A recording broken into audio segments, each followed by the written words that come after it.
People do not say that the Mercedes B-Class is the sexiest Mercedes, but lots say it's the most useful one, and the Mercedes B-Class drivers really love their vehicle. Well, why is that? We'll find out with the new generation of the Mercedes B-Class. It has been redesigned from scrape, and also the interior has been changed. And you can already see from the exterior, one of the tasks for the engineers and the designers especially was to make it look less like a classical van. And you see that the front hood is longer now somehow, and it doesn't raise that much, just a little bit. First sight, it looks a little bit like a blown up A-Class, or what do you think? And now more details. We have a Magno Grey matte paint here. It really feels very well. You can maybe hear how it feels, really interesting. This in the front grille here you see as a dual fin. There will also be an AMG line available, then with a diamond pin grille. The headlamps are now more horizontally drawn over a sportier front. Starts with halogen, optional LED, and then the top trim is this multi-beam LED, which is also equipped wide here. And indeed, it looks basically like an A-Class from the front, especially because they have the hood way lower. It raises a little bit, yes, but if you compare it to the B-Class before, this is also one of the reasons why it looks less van-ish.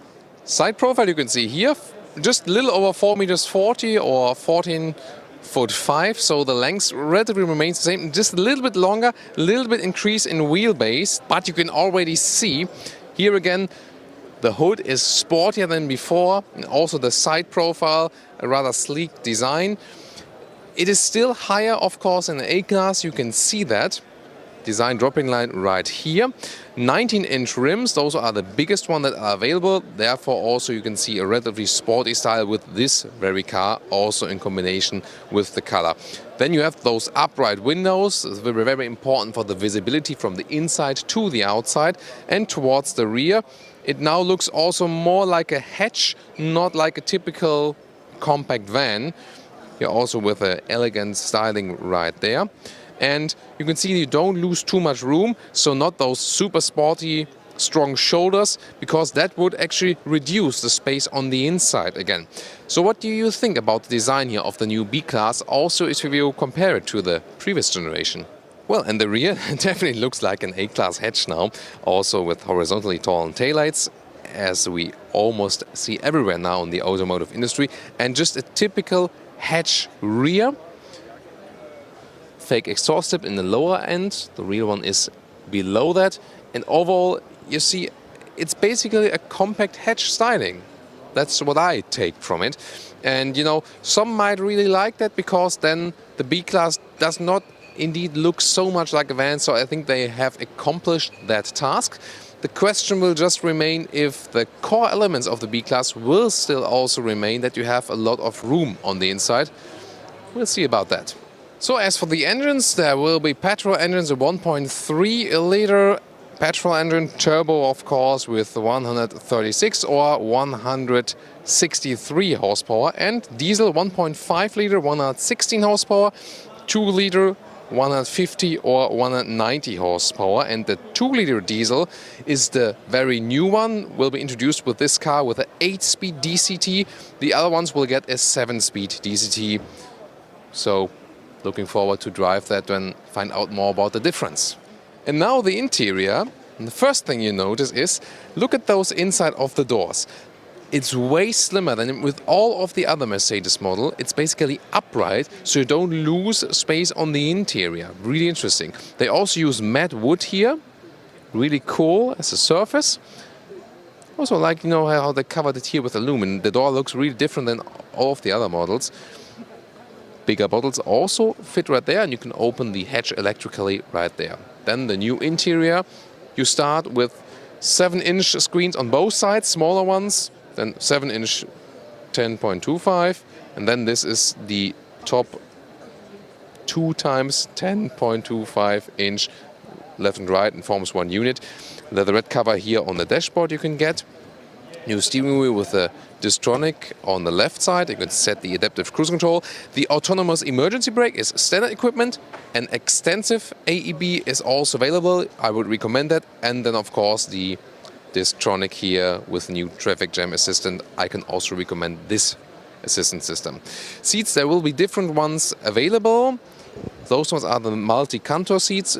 They are new. The base seats will also do just fine. You also get then alternatives to animal skin like leatherette or also fabric, for example, in Germany. So there will also be a lot of those available.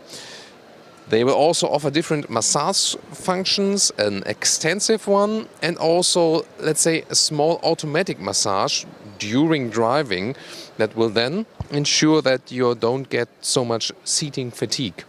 So I'll put the seat now in the lowest position right there, that you can also rate the headroom. 1.86 m or 6'1" is my height. And this is a panoramic roof, and well, those cars are not built really for super tall people, it seems, so the headroom is a little bit limited right there. If you want more headroom, you have to go without the panoramic roof, then you will have a little bit more headroom. Steering wheel can be adjusted manually right there. You find a quite good position, and you sit quite upright. Indeed, you sit 9 centimeters higher than in a Mercedes A-Class, so that's a big difference, and indeed, it feels, let's say, more a little bit like an SUV seating position, but the car itself does not feel like an SUV. So you sit relatively low from the whole vehicle chassis, but then again a little bit higher as for the seat. So that's indeed a different feeling here in the B-Class than in an SUV. Well, on the side you see you have a lot of room also when the door is closed. The front dashboard comes pretty towards you. That's always the case of the vans. It's also said that you have 3 centimeters more shoulder room. So, I mean, that's quite cozy here. Can't complain about that. The A-pillar is also not too thick. It's just that for the sporty design, they tend to make the front windscreen a little bit smaller. So you cannot look that well to the outside if you compare it to the predecessor model. Still, it's absolutely okay still. So, no problem with that. Head-up display will be available. I already see this gap here in the front of me right there. And to check out more of the interior, we now change the perspective. So this new interior, definitely completely restyled. This is a big change to the previous generation. My favorite feature is the matte wood inlet here. So here that's also matte material, looks really classy, and they also have this very big span for the decor element. This can also be bought in an AMG line, for example, with aluminum trim if you want a little sportier. Then also you have those turbine style vents. This complete unit is basically like in the new A-Class, especially if you have the maximum setup, but I mean the smaller screens will also do just fine. You don't need the maximum infotainment because B-Class customers often also want a more economical situation. Still a manual climate unit in the lower part right there. So you have redundant controls, touch right there, touch with the thumb, and also this lower touchpad will also be available that you can control stuff. Yeah, here we go now. So depending on the loading time, maybe it takes something, with the internet connection. So with the lower touchpad, you can also zoom in and out with the map. That's possible. Or zoom in and out. Here again, that's on the touchpad now, or then on the touch screen with the thumb. That could also be possible theoretically, but usually you control the main menu with the thumb then, if that would react right now. Again, those show cars sometimes not always powered for all the system functions. The left thumb then controls the left screen and also the Distronic Plus here. Gear shifting lever is right there that I could put in a gear, but probably people would not like if I would just drive away with this car here right now. In the lower area here, I can have a cup holder, actually 2. They are also a little bit adaptive. Inductive charging pad for your phone. You can also connect there with the USB-C port for the Android Auto or Apple CarPlay. Then camera system or driving modes will be put in right there. And then there's this armrest with 2 more USB-C ports. The new B-Class, the MBUX, also features the voice activation or voice control system. Hey Mercedes. How can I help you? Set temperature to 22 degrees. I'm sorry, I can't set the temperature at the moment. Only because the car is not properly powered, but you see that the system actually understood that I wanted to change the temperature. Hey Mercedes. How can I help you? Navigate to Cologne. I am starting route guidance to 15 Kammerdienstrasse Cologne. Oh yeah, so we're driving to Cologne now, and depending on how fast the GPS is loading there, so you cannot always judge by that how good a system is. It always depends also how good the connection is. So it's always hard to judge that. We also had it in a Tesla at some point. We had loading problems because of the internet connection. So here we go. And it's always hard to find out which system now requires an internet connection, which does not. So really hard to judge it always, how fast and then GPS is. At the moment, it seems pretty laggy. Yeah, so pretty hard to judge it properly. You can see here, we are driving to Cologne now. So some things do work quite well with the system, especially setting the temperature and driving to, let's say, known cities. But if you get a little bit more specific, we also had it in a GLE, it still can have some problems. So the car is just slightly longer, 2.5 centimeters, just a slightly increased wheelbase, and that should help us here with the rear legroom. And indeed, this is of course a big advantage of the B-Class if you compare it to other segments. It's not that long, but still you have good knee room right here, and you sit so cozy upright here. So I've tested also the A-Class here today as a sedan, for example, and this is such a comfortable seating position in the rear, and if you are a rear passenger, you really love the B-Class. This is one of the best rear seating positions I've known. Also, you have a lot of room on the inside. If you look again at the inside of the doors, you can see it here at the rear from the inside. They are very slim again, so they leave you a lot of room to the left and the right. So here, just next to me, I have a lot of room left.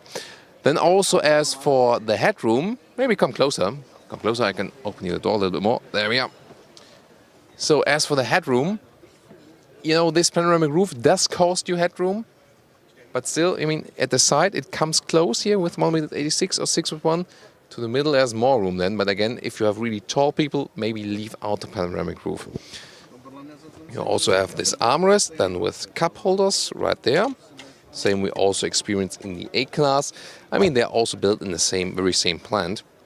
And again, you see this, you have a very straight surface. That's why it's so comfortable. So when a seating surface is falling down towards the rear, that is not good, how your thigh and the pelvis is being positioned, and you get this back fatigue. But here, rather upright, like on a good chair, and that's really comfortable. So we can flip the seats right here. At the moment, there's no function to change the angle. What will be available by mid-2019 is that the rear bench will be actually movable by 14 centimeters front and the back. So you can vary then if you want more legroom, like this, the maximum legroom, or more room in the trunk. This will be definitely a helpful feature. This very pre-production vehicle not equipped with that yet. And not only 2 turbine vents in the rear, but also 2 more USB-C supplies, and here also a full 230 volt supply, depending of course on the market, that you can recharge the laptop. But what the manufacturers do not think about is, when you think about a MacBook charger, for example, that thing is so bulky and it will not fit in here really. With the plug, this could be a problem. So, the hatch. There's an electric hatch available. 455 liters is the standard setup. If you move the bench, 705 liters. And if you flip the seats, 1,540 liters. Those are the figures, but let's look the practical side. This is an additional floor mat you can order or not. This is the standard floor. And you have some more room, also sound equipment. There will be also a cover later on. This is, of course, pre-production models here. And you can see this is a very, very wide opening right there. This comes pretty handy. Then this cover you can also remove. For flipping the seats, you have to reach over here like this. You can also just remove the single part of the seat as a ski hatch like this. And let's see, the maximum setup would be then if you flip all of those. You can see they fold relatively flat. And it will also be available by mid-2019 that you have a seat, a co-driver seat, which also can be folded all the way flat, so you can load through even longer things. The Mercedes B-Class is not a C-Class convertible, it's not an AMG GT, it's not the most beautiful Mercedes ever, but with the new generation they have made it indeed less van-alike, so more just compact size car-alike, like a compact hatch, but a little bit bigger, a little bit higher. So a sportier, sleeker design, that's for sure. Do you like it? Tell me in the comments. The interior has changed a lot. It's a clean interior, of course, fully digitalized if you like. It will get very expensive if you go for this top screen trim, though you have to bear that in mind. The best is, of course, the rear legroom. Considering the length on the outside, you still have a lot of rear legroom, and you're also very flexible as for the trunk and the wide opening. And you have a lot of room on the inside, and you sit so well on the rear passenger compartment. So I would really like to have this one as a chauffeur car, really, to just sit in the back and enjoy it. That's the biggest strength of the B-Class. So, yes, maybe not the most sexiest one, but if you think just about the facts, actually, price-performance ratio, especially if you don't go for the super highest trim spec, it is one of the best Mercedes overall, if you look at this factual side. And maybe with that new design, you also find it a little bit more sexy now. What do you think? Tell me in the comments. And also tune in to more episodes here from the Paris Motor Show on Autogefühl with Thomas and Holger behind the camera.